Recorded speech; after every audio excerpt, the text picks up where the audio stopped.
Hi, this is Mandy back with another video. I hope that you had the chance to watch my last series of 3 videos about executive functioning and the example that I talked about with respect to the attention component.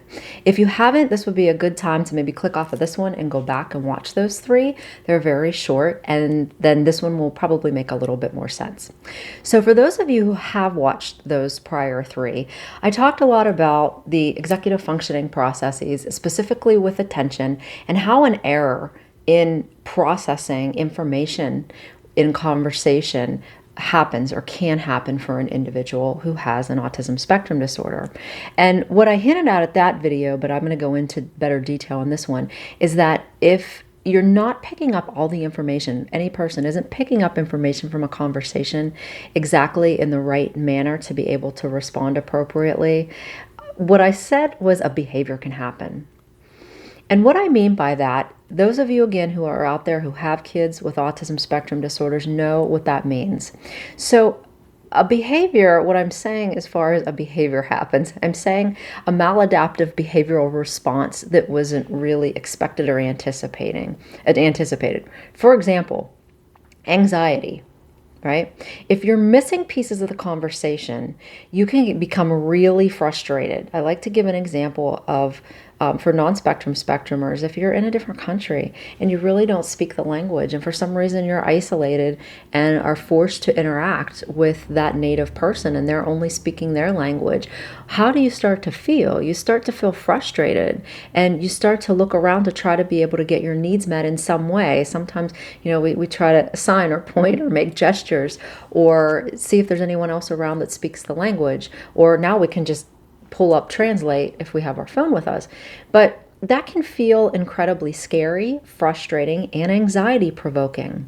So what I want you to know is oftentimes with these kids, when they're missing chunks of information, this can be really frustrating. And then you see what we think are maladaptive behaviors, but they're really an expression that warrants interpretation. And by that I mean, if I'm reacting with an anxious response to what someone has said to me, right? If the child has, let's put it in the framework of the child who's diagnosed with an autism spectrum disorder, if they appear to me as the speaker very anxious when I'm done talking, this should be a big red flag for me as the caregiver, the teacher, the therapist.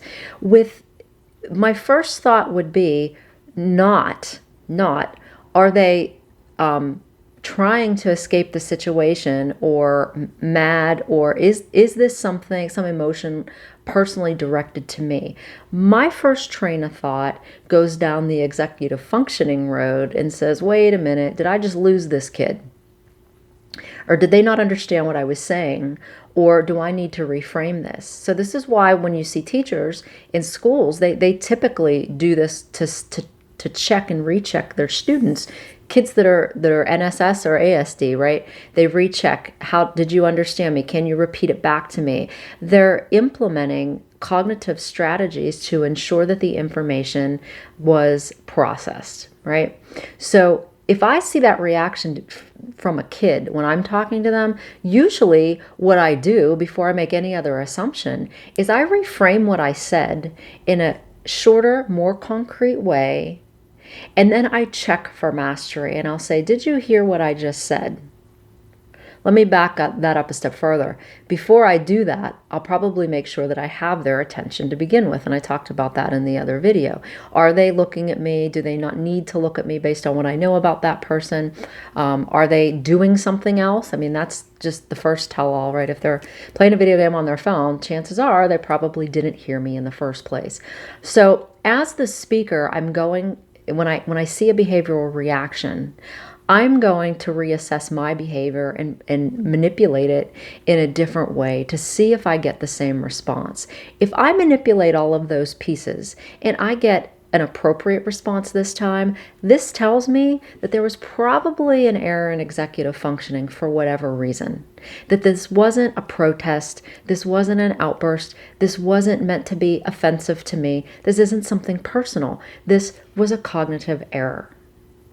So I hope that that makes sense. That's one example, but this is how important, I can't emphasize enough, really understanding executive functioning is it's foundational to be able to treat this population through the lifespan.